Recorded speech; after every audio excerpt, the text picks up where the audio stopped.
You have no idea that you will never ever have so much time to study a topic, so choose wisely. Had you already had in mind that you want to start something entrepreneurial when you were doing your thesis, or is it just curiosity for the topic? I grew up in a house where we always had a rooftop solar thermal system. Never thought I would be working in this field, but PV found me in my master's thesis, and a really big light bulb popped up in my head and was like, oh my God, this is so cool. I can write about solar energy in my thesis.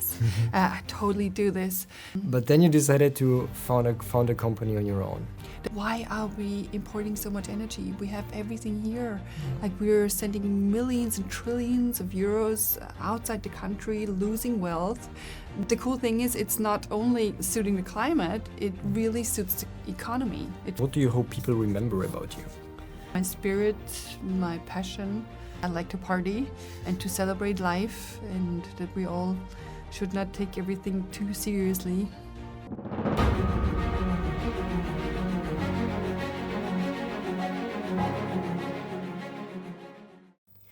Welcome to a new episode of Once Upon a Student, a place where we uncover the untold stories of extraordinary individuals. Today's guest is Cornelia Daniel. Most people look at the roof and see protection from the rain. She saw potential, she saw independence, she saw a system that needed to change. While many of her peers at the university were preparing for careers in banking, consulting, she chose a different path, the entrepreneurial path. One that would require patience, persistence, and the courage to believe in something before the market was ready.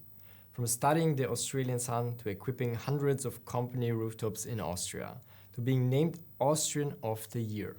She built more than a company, she built conviction into a movement. And please welcome the founder of Dachgold and the driving force behind 1000 und ein Dach, Magister Cornelia Daniel. Thank you very much for being my guest today. Thank you for this really impressive introduction. I mean, an impressive career deserves an impressive introduction, I would say.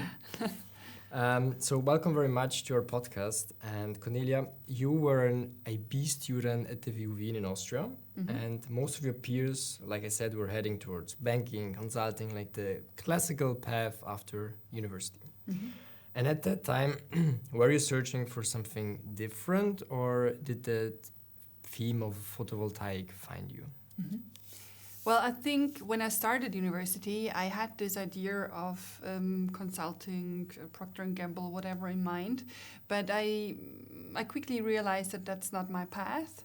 And I had this really slight idea of entrepreneurial heart. I could feel it in myself. But I didn't, I'm not coming from an entrepreneurial family. I had no background in this. So it was always this, this would be cool, but maybe that's not for me. Mm-hmm. And then I did entrepreneurship. I was really happy that back then, I think it was 2005, there was the first few years of E&I. And I think that really changed my life. So this was really the most important study theme, because it really gave me the confidence to, okay, maybe I can found my own company, but I had no idea what. And so from your question, do you think PV found you? I think the answer is yes. PV and solar, it always came somehow into my life, and it felt very familiar. I grew up in a house where we always had a rooftop solar thermal system because my father was a plumber. So it was not something that I thought was very special. I thought it's just normal to use the sun. So how it found, but I never thought I would be working in this field. But PV found me in my master's thesis when I was looking for an idea and scrolling through other theses where I found someone writing about solar energy in California.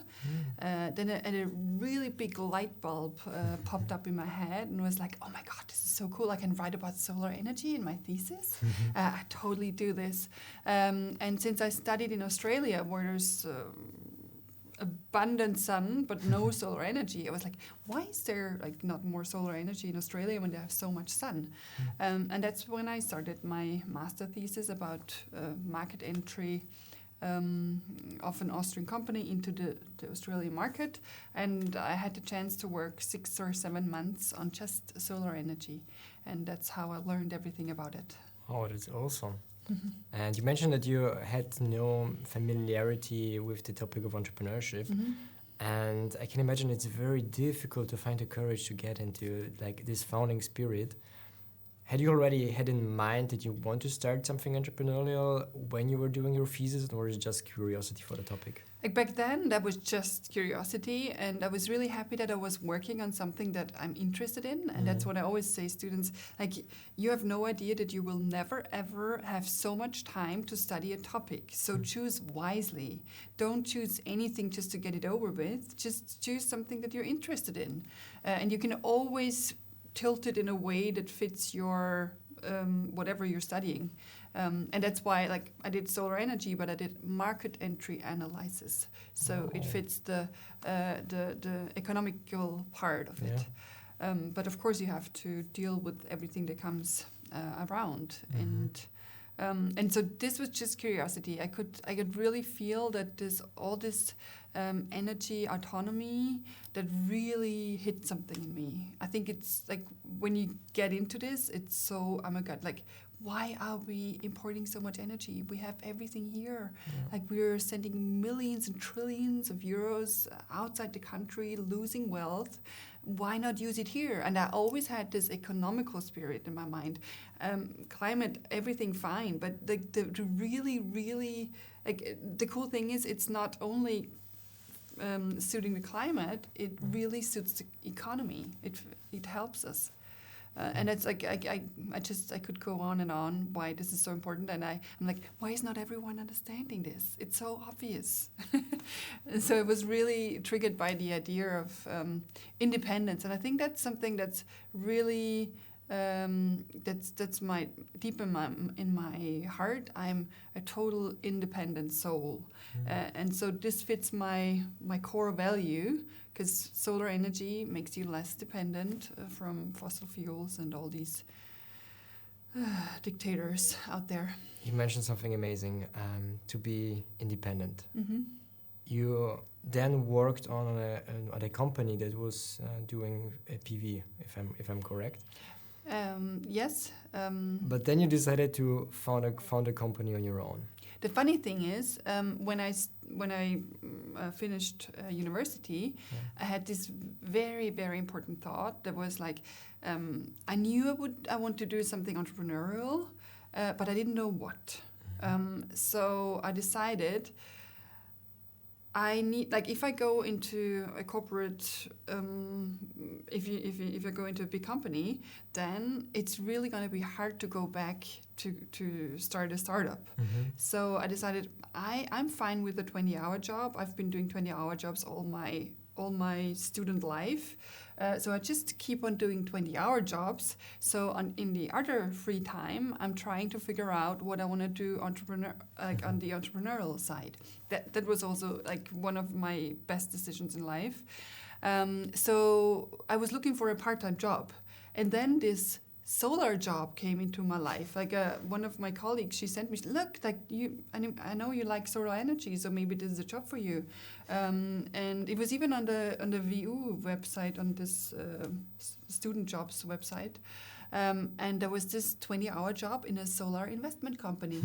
I was like, oh my God, this is for me. And I wrote them, and of course they took me. I was the only VU student that had any idea of solar energy in 2007. So I got really great pay. I learned a lot, but I had not in my mind to start my startup in the solar energy field.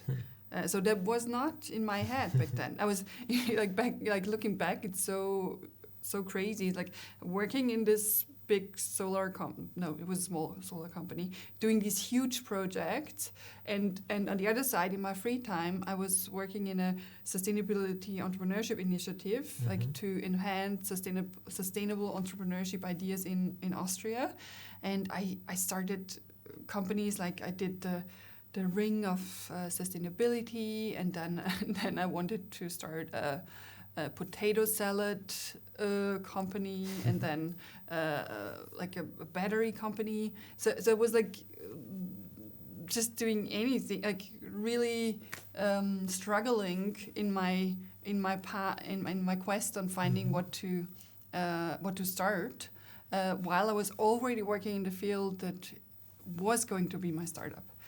But I didn't know. It's crazy. It's literally like PV and solar energy was pulling you into its world. Yeah. That's why I said PV found me, and it constantly came back. It's like, well, don't you see it? Yeah. And when was the moment you decided, hey, I want to do something in this field? Well, I think after 1 or 2 years, it was clear that the company might not be the long-term fit for me. And also there was in my head, it was like, well, you said you want to be an entrepreneur, like start being an entrepreneur. So I talked to the people that I was doing the sustainability entrepreneurship thing with, and he was like, why don't you do anything in solar? You constantly talk about it. You know more than anyone I know.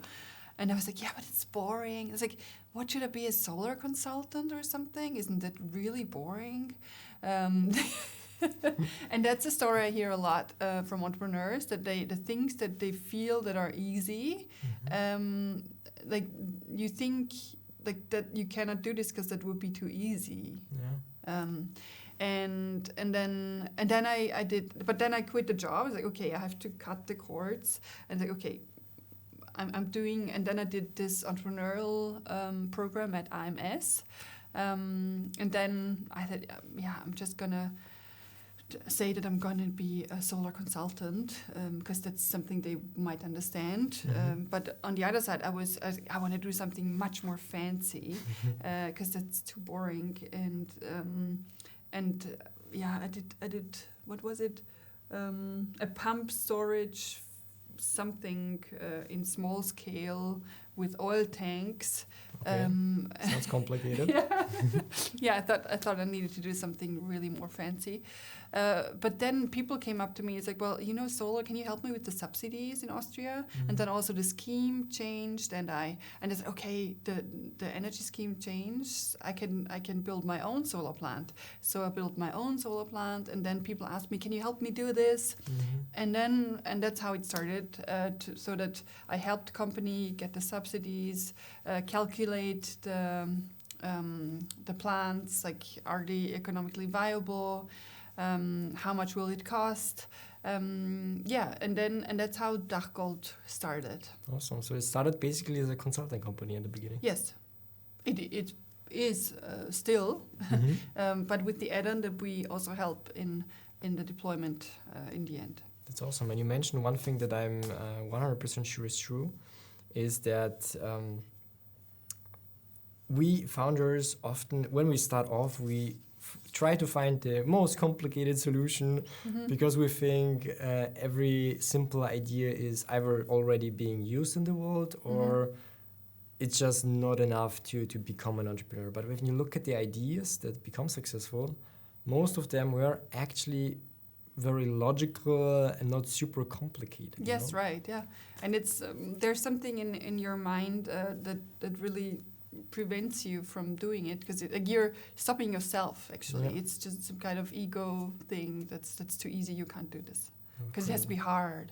It has to be complicated. Yeah. And how was your entrepreneurial journey since the first clients, since the beginning? Was it hard? Was it difficult? Or was it easy? Well, you know the answer. I don't think anyone ever has said it's easy. It was really hard because in 2011 there was no market back then. Like we had no laws that are. But I knew that the laws were coming, and that's something I learned in university was you have to start 3 years before the market so that you're there when the market is there. And I knew for sure that solar is going to come. It was just easy looking to Germany. They had the laws in place, and so it was just clear this is the future. And I really wanted to be part of it. Like that was my drive. Like I cannot miss this opportunity. It's awesome. And Was it also difficult to being like respected or heard in this kind of industry? Because first of all, I can imagine a lot of difficulties. First of all, politics. Secondly, I think it's a very male-oriented business field. So how did you manage to get into this world? My first 6 months as an entrepreneur, I found another subsidy to survive. That was the Erasmus for Young Entrepreneurs, where you go into another country to an entrepreneur that is doing a similar thing, and you learn from them.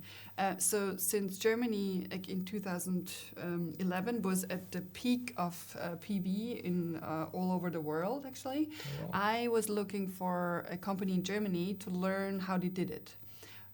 So there, I wrote a study about a comparison about Austria and Germany to see what they do differently. And then I sold this study for €800 in Austria.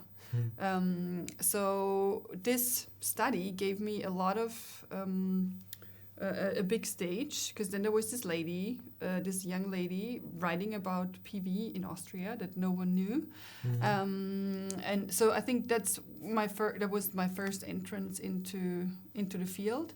And what I also did in order to survive was writing. I did back then. There was blogging was big, so I wrote a blog for a bank, for Raiffeisen back then. So every week I published articles about energy and solar energy. It was the Öko-Energie blog, and I got paid for this. So this is how I paid my bills in the first years, was just writing about solar energy. And everything I didn't know was published as an article. So I had two things at the same time. I learned something, I earned money, and people got to know me. Oh, that's awesome. Yeah. That's awesome. I learned publicly. But it's great. If you're an entrepreneur, I think it's also great to find, especially in the first years when it's difficult to get revenue on board, to find jobs where you can learn skills that will actually benefit you in the future. Yeah, that's what I did. Very instinctively. And then I was very successful in this one blog. So a German blog, a solar thermal blog, came up to me, the Ritter Group, the one from chocolate. And they said, can you write for solar thermal energy as well? Because there's PV and solar thermal. Do you know the difference?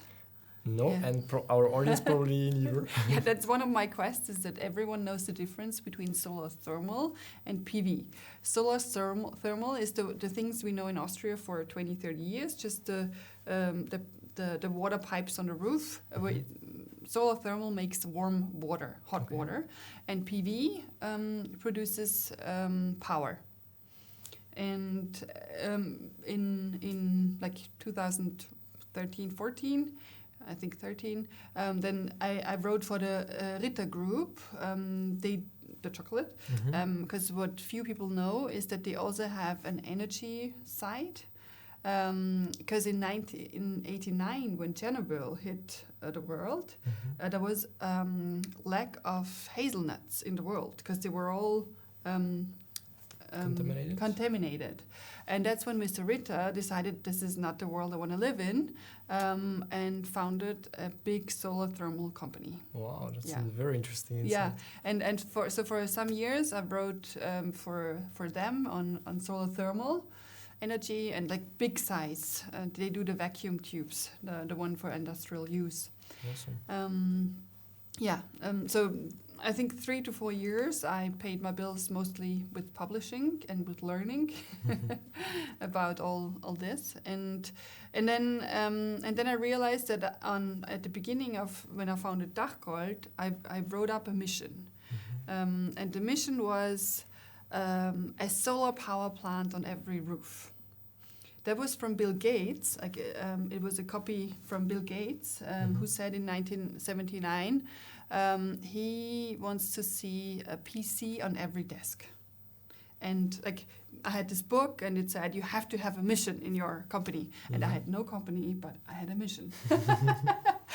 And funny enough, this mission was haunting me when I was writing all these articles, because it was like, so yeah, you're publishing, but what happened to your mission? And back then I did maybe 1 or 2 consultings a year, because I mean there was no market. Yeah. Where should I get them from? But then it was like, okay, I have to like. I had a few clients. I was like, it works. They're happy. They build the plants. I just need to make thousands of them. And also after consulting, our clients were like, yeah, I want to do this, but with whom should I do it? Help me find a construction partner.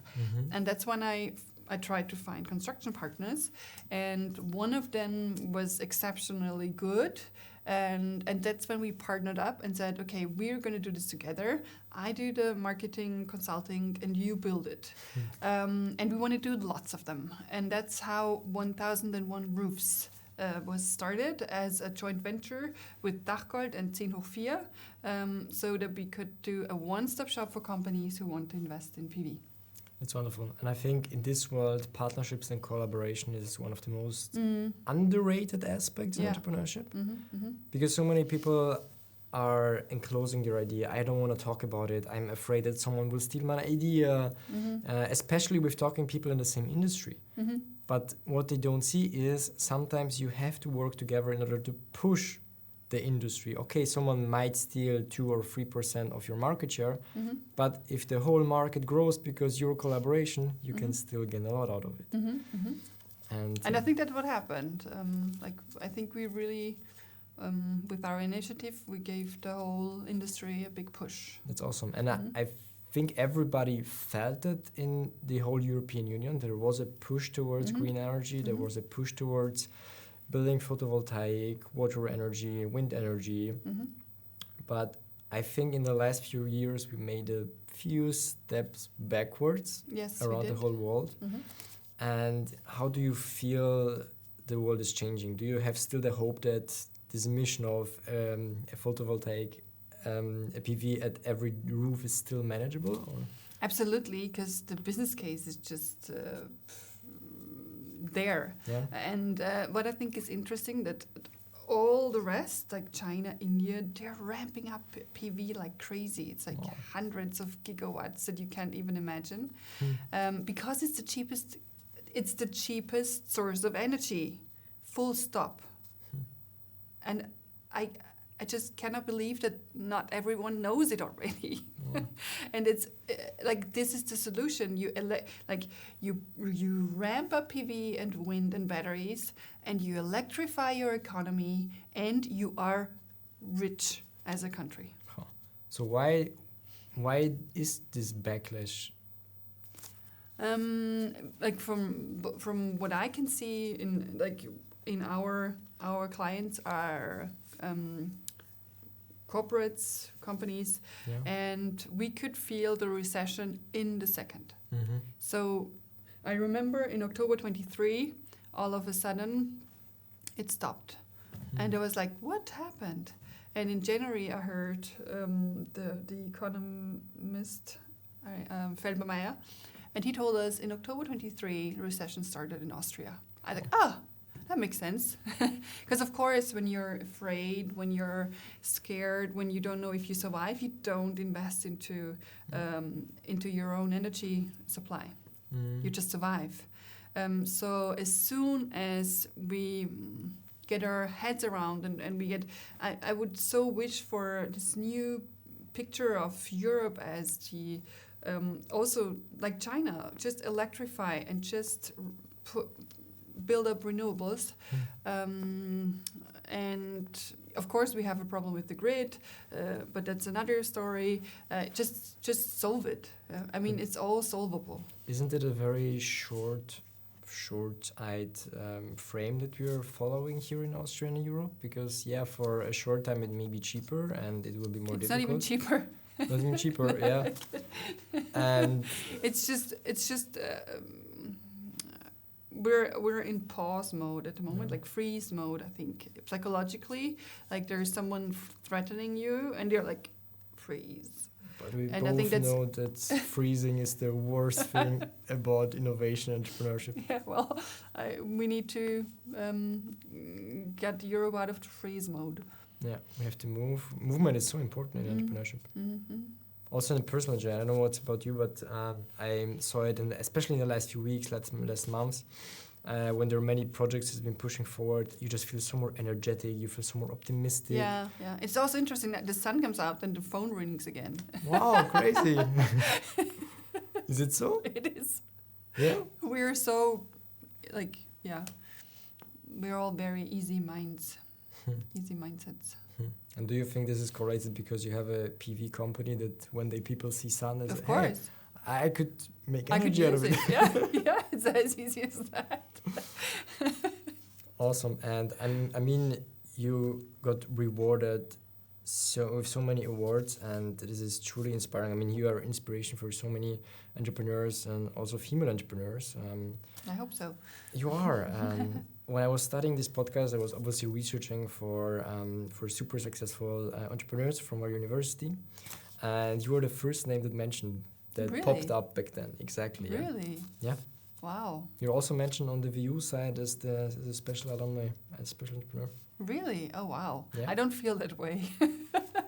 Why? It doesn't, it's not as great and amazing, because the hard times, they're there. We're in a very, very hard time at the moment. So at the moment, I don't feel successful at all. So, but that's also, entrepreneurship is a big roller coaster. How do you manage that?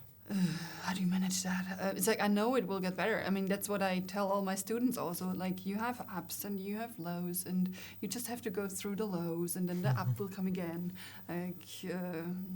And there is day and there is night, and of course the sun will come up again. And there's winter and there's summer, and of course the sun will come up again. But when you're in winter, like our clients, they don't think about the sun, and so it's really hard in winter to think about summer. There's actually a beautiful quote made by Victor Hugo, if I'm not wrong. Even after the darkest night, the sun will shine. See, yeah. So I just have to trust that the sun will shine again. Yeah. And tell me more about the development of your company, because it's been quite a few years that you're already managing it. 15 years. It's crazy. I can't believe it. Wow. So what were the most inspirational and memorable parts of being a founder of such an amazing company? So the first memory I have was the first client that I had.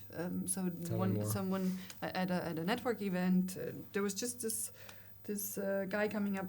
Like I said before, can you do the subsidy and consulting for me? And it was okay, there is someone needing actually what I'm doing and what I'm good in. So this was the first memorable moment. And then when this partnership with Tenofia started, I did a really big mistake with the client. I forgot, the email from the subsidy was lost, and I almost lost the subsidy for the client.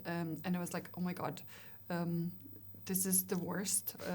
And I called Martin, the founder of Tenofia. I was like, what should I do? And he's like, I'll cover this. Let's drive to Carinthia just tomorrow together, and we'll figure this out. And he found a solution, and we saved the project for everyone.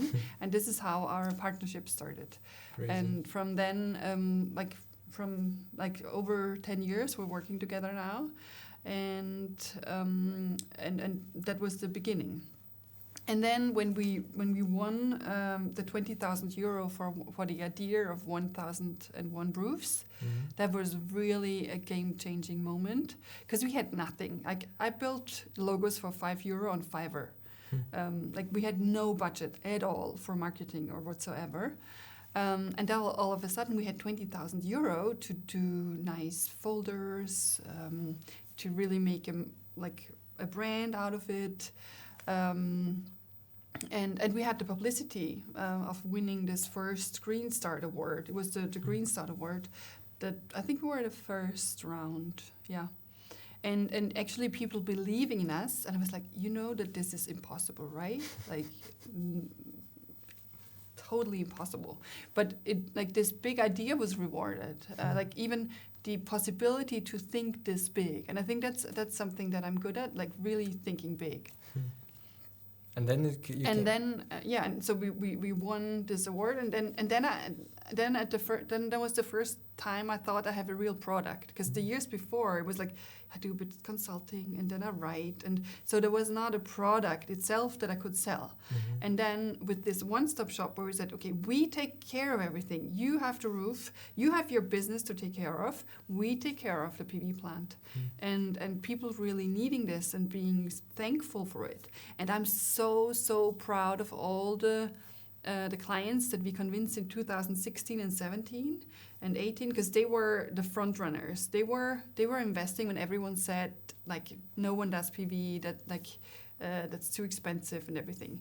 And those are the ones that were rewarded in 2021 to, like, I do all these ROI calculations, and back then a good project was at 11, 12, 13 years return of invest. And they invested anyway, because most companies like, yeah, we don't do it when it's more than 10 years, or we don't do it when it's more than 5 years. I'm like, are you kidding me? This is energy. You don't get it for free. And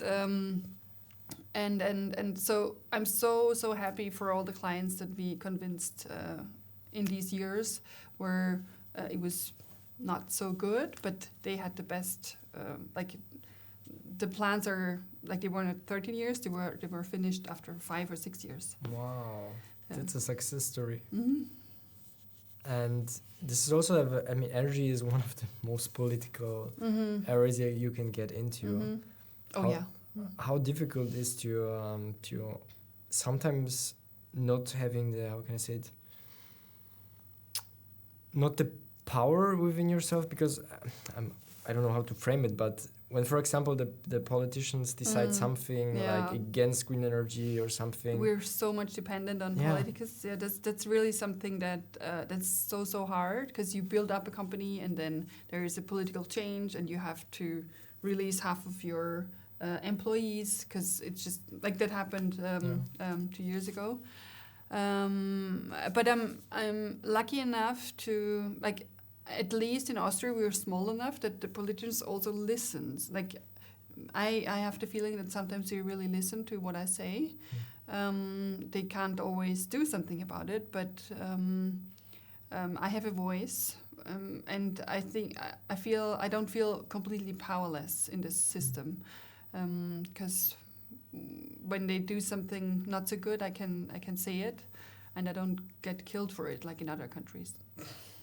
How does it feel to have this influence? It's good, but it's also something.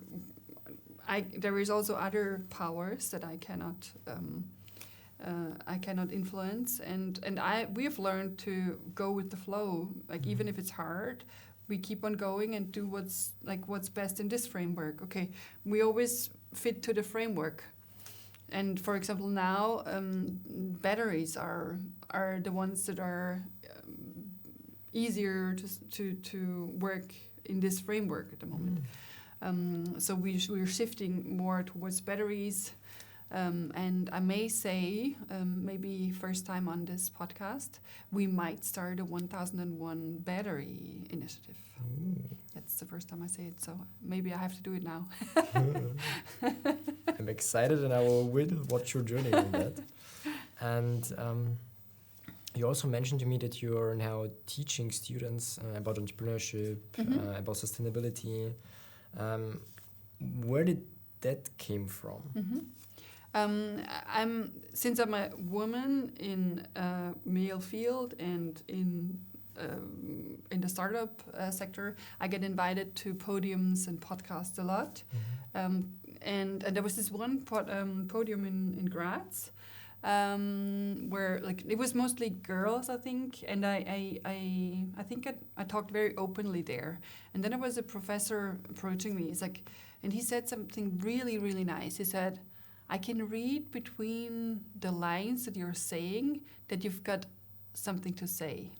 And I want you to tell my students what you have to say. And do you want to be a guest lecturer at the University of Graz? And that's how this started in the University of Graz. I would actually love to do something here at WU also, but I never have the time to talk to anyone. So maybe... We will make the connections. And so I started the sustainability entrepreneurship class there. I think at the beginning it was named hands-on sustainability entrepreneurship. It's quite basic. One day I tell my story, and we do a little idea generation challenge. And so the students find their own sustainability ideas within their passion. That's something I'm trying to teach them. Like, find your passion in like which problem in the world you want to solve out of all the SDG goals, and find your passion. And then inside this SDG theme, they develop ideas. And then the second day, they pitch their ideas to a VC panel, like just the other students. And it's really interesting how fast like you can like this process of idea generation in this field. And the students are usually quite happy that I tell the whole story with all the ups and downs, and they get to develop their own ideas. It feels refreshing, because I had always the feeling in university, not always, but sometimes the feeling at school or university, that you're getting taught in a very idealistic way of the world. But when you actually start working or being an entrepreneur, you see the world is working in different ways, and it's not always white and black. It's always like a gray sphere in which you operate. And that's what the students kept telling me, is like that's very different to all the other classes they take. And I think the most important entrepreneurial class is just people telling their stories. And that was also the most important class at WU for me, was the people class in E&I. I don't know if it still exists. Unfortunately, no. No? Oh, that's sad. Yeah, but this is also why we started the podcast to... Yeah, I mean, it's the same, kind of. To showcase the stories of extraordinary people, like I already mentioned. And the one professor mentioned that you have a story to tell that have to felt wonderful. That was really like, and especially this word of like, I can read between the lines that you say. It's like, it was deeper. It was like, oh my God, he sees me. Yeah. So tell us a bit more about your story. Like you said, you were in a very male-oriented business field.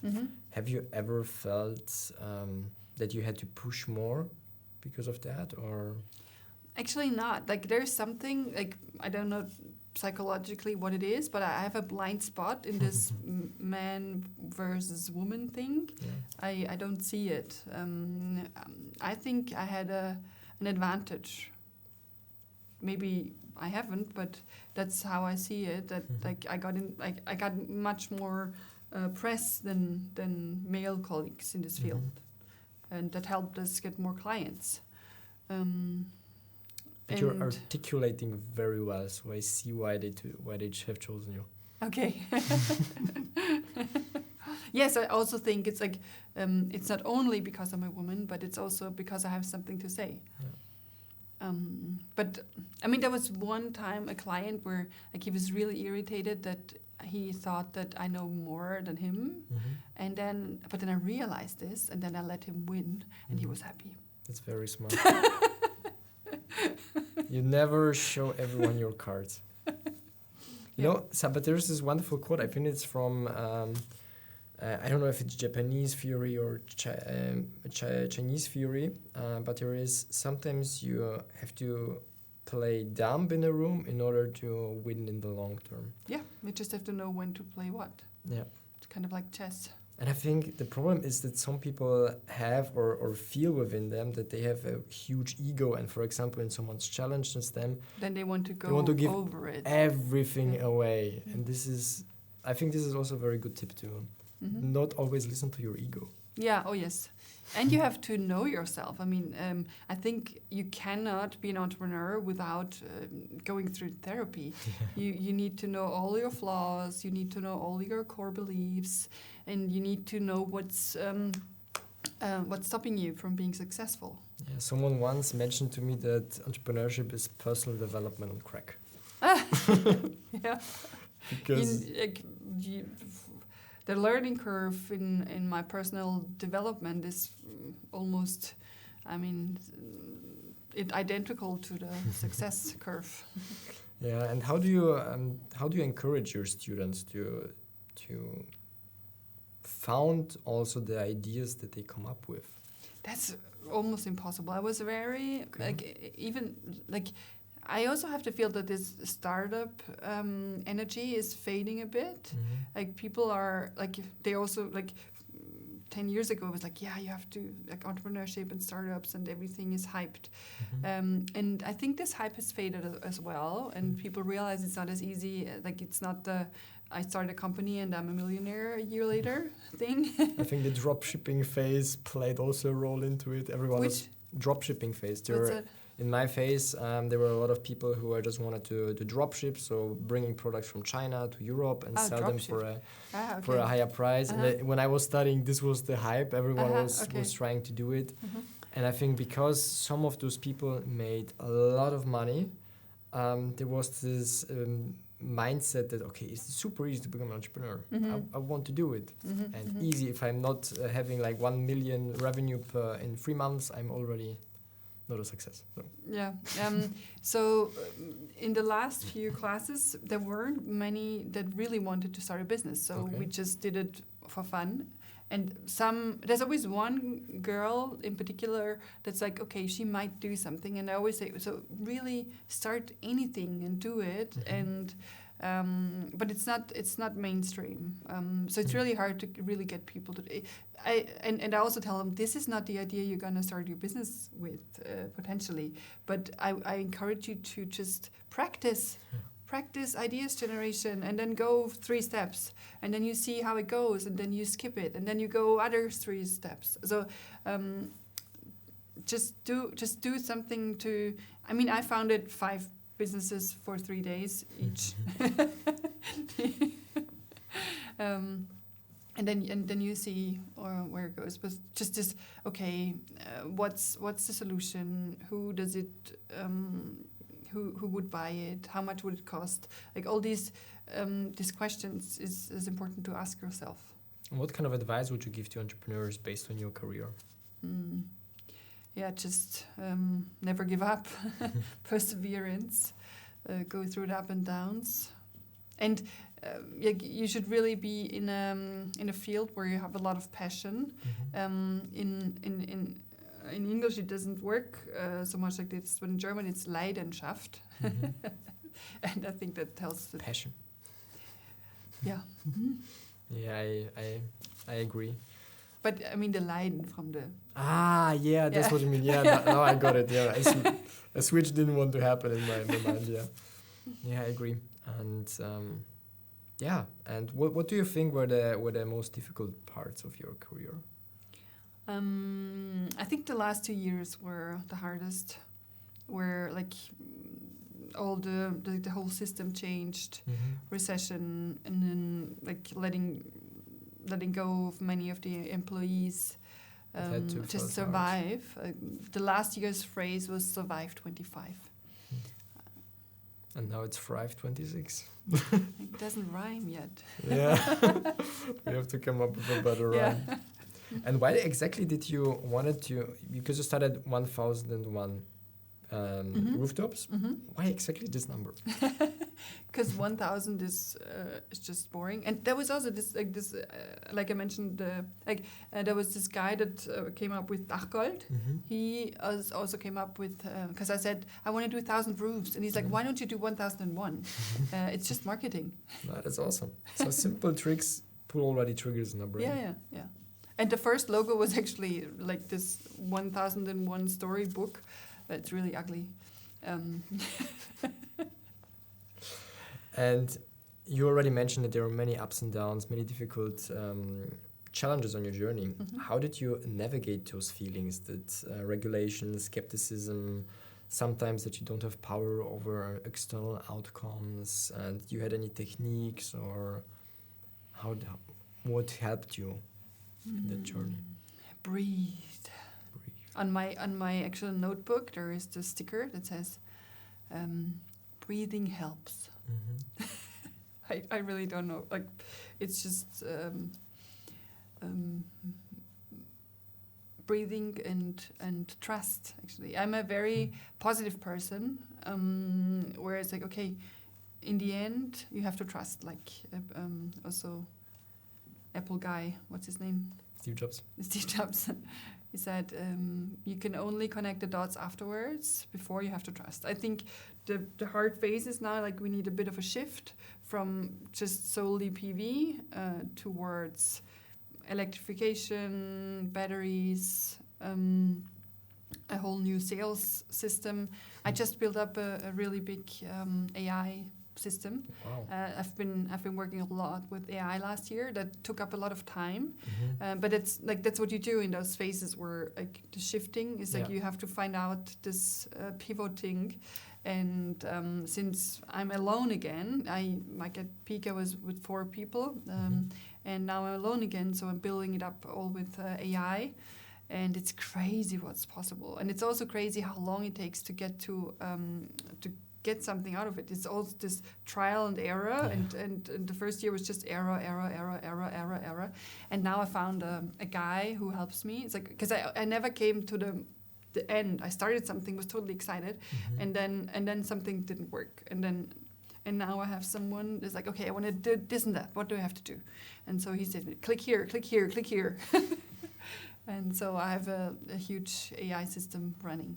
That's awesome. Yeah, I think AI changed a lot, and it will change even more. And we were actually one of the first people that were implementing AI into our company.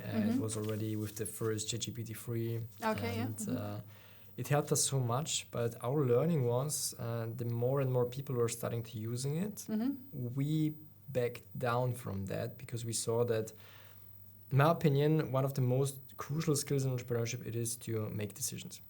If you question every of your decisions with the AI, so is it good, is it right, check on that, you start losing your confidence. Your own thoughts. And we were starting to use AI only in the things where we saw the huge benefits on every topic, on the topics or the KPIs, but everything that included like strategic thinking, like idea finding, we always work with paper and a pencil. And then after we have created this, then we give the input to the AI. Yeah, I mean, it's totally input-output thing, but and that's what I love about AI. I think I have really good input, and so we leverage each other, and also the system. I mean, I stopped using ChatGPT because it got so bad just half a year ago. I think it got better now. But I'm using lots of other tools, and I'm always switching, like, because the newest is always crazy much better. Do you have any advice on which kind of tools people might use that watch our podcast? Maybe. I mean, I heard the one on a podcast. It's Manus. That's crazy. It's an agent thing, but I've been using it for 4 or 5 months now, and I already have the feeling it's already deteriorating, and now I'm on Claude again, and with Claude Excel. So good. Oh my God! It can actually calculate now, and I just recently did we have to work a lot with this I don't know what it is, these huge Excel sheets on Lastprofil. I don't know the English word, load profile, and there is 35,000 entries in Excel. And I can now work with Claude, like just with a prompt, like give me the load for this and that, and what if I put in a PV plant, and how does the battery change it? It's crazy, and it seems accurate. I mean, I'm still in testing phase, but it seems really accurate, and that's the big flaw was it can, like, math is hard, and that's totally undone with Claude Excel. Wow. Especially with data flow, the more data you put into, the more sometimes the AI got lost. They get lost. Because we were also testing our algorithms with AI like 1 year ago, and it was terrible. Like you just saw the calculations didn't add up. No, it's actually quite easy to test if it works. It's just make a sum. Yeah. And with the 35,000, we know what the sum should be, and also after all the calculation, the sum has to be again the same. But it changed a lot. We did also a few testings. A lot of testing, not few testings, like 4 months ago. It was crazy because back then all our calculations made sense, but we were proof checking with AI, and we saw a mistake that was happening there on our side, because we then double checked it and it was like, oh, crazy. Cool. And it was a complete game changer. And then so yeah, AI changes a lot. And you also got, back to your story, you you received public recognition, including the Austrian of the Year award. How did that feel? That was actually one of the most rewarding in the personal side. I was really, really happy. I didn't have the big gala because it wasn't Corona year, but I did a big party at home. And I invited my friends, and they didn't know that I had won because they did a video before that was shown on TV then, and so my friends didn't know that I won it, but I had the award already at home. Awesome. And then we were watching TV, and they thought, oh well, when she's not invited there, because a few people were invited at the gala. And they all thought, well, she's not invited, she's not going to get it. And they were all so sad. And I was like, hee, hee, hee. And then I got it, and it was an amazing night. So you're bringing them on an emotional roller coaster as well. Feel the entrepreneurial journey. And many students today feel like they don't have the right degree, right background to start any idea. But I think with AI, this is changing quite a lot. Totally. I mean, that's what I'm telling all my students. I have no academic education in solar energy. There still is none that I would recommend, because it's changing every 6 months. So everything I learned was post-academic. Everything. And that's what I learned in people. Like I mentioned before in this class, there was a guy who did VU, and he founded a pharma company. And I asked him, like, how come you found a pharma company after you did VU? And he's like, well, you know what? You can learn anything in 2 years. And I think we can change that to anything in 2 months now. Was it maybe Tamas Petrovic? I don't remember. Because one of my guests, he did consulting, he did study at the VU, and he founded a medical startup. Was also, I guess, one of us. Oh, cool. I really don't remember the name or the company. That was like in 2005. Okay, then no. Yeah. It was like 2020, but yeah, he had also a crazy idea, because he finished consulting, and then he just written 100 ideas down with his co-founder, and they just calculated which one would be the best idea. Oh, cool. And after like 1 week evaluation, they chose one, and they never looked back. Oh, good. That's cool. Yeah, so I think you can start a company in pretty any field right now. Yeah. And before heading to our rapid fire question, what's one question you wish I have asked you but I didn't?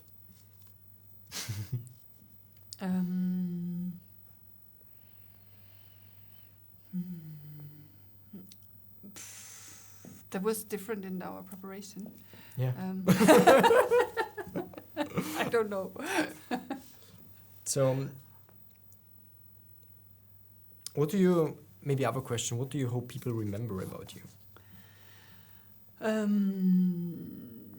When I'm dead? When you're older, let's say. We don't have to go that far. What they should remember? I think they should remember my spirit, my passion, and all besides the solar and everything. I think they might remember that I like to party and to celebrate life, and that we all should not take everything too seriously. It's beautiful.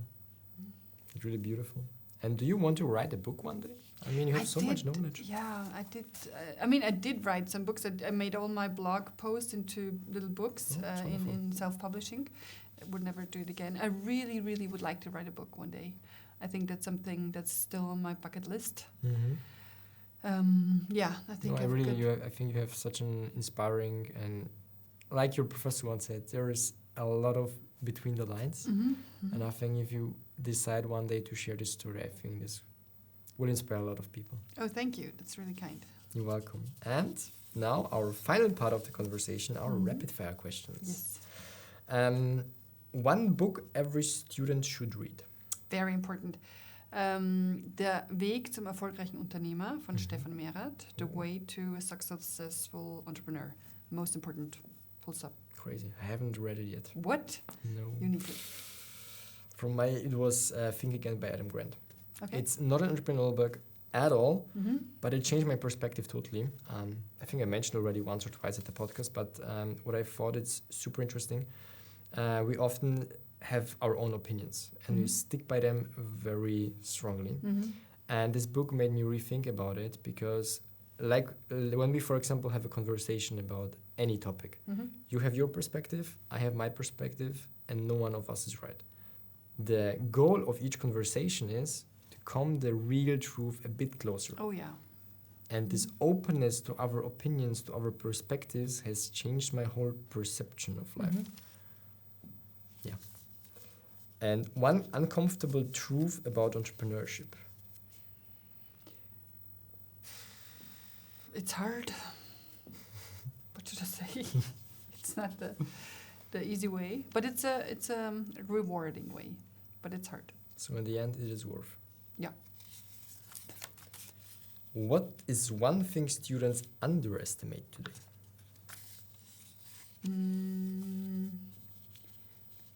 The power of themselves, and of course AI. Everyone is underestimating AI. Crazy. You don't think that we have already too big of an hype of it?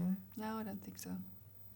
I think the use of it is underestimated, like how use it in a good way. Okay. That's a good point. Mhm. And what skill matter more than intelligence in your opinion? Perseverance. If you could whisper one sentence to your younger self, what would it be? You will live in a castle. Cool.